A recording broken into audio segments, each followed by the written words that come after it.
Gava min de zindanê derket li Tirkiye min nikare bu êdî li wê de bijiyama.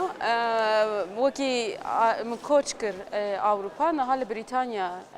dijîm. Lêbelê min xwe qet rehet hîs nedikir yanî ji welatê xwe dûrketibûm. Ji ber wê jî yani Kurdistan çar perçe ev tiştekî zaten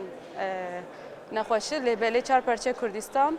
nikarim herim Bakur. Min got ya jî werim başûr, werim başûr hinek din bêtir li başûr bijîm sera xwe xwe werbîrî dama min.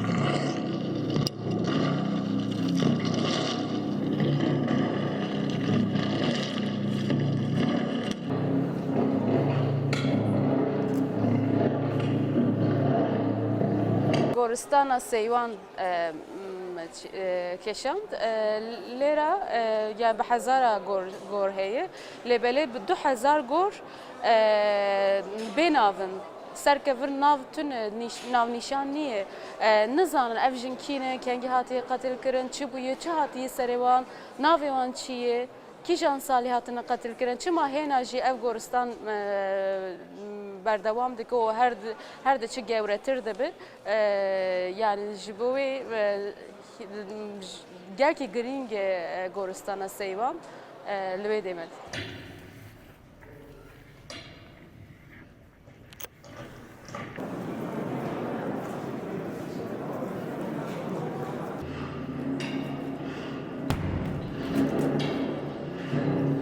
جنین هاتنه قتل کردن با آوایی کی پیاوی آوایی کی ورکی بن ناوی ناموسی هاتنه قتل کردن من خواست که دست نشانی ویده بکن چما ام کرد yani avqas yani pevist ev ne çandameye ev ne çanda kurdaya jina qatl bike jina bu avایی ki namusi qatl bike namus çiye azadi çiye em azadın hal ve dereser axaxı lebele çima jin axasına azadı çima jin henaji eşmendiyen yen din yen destlatlar em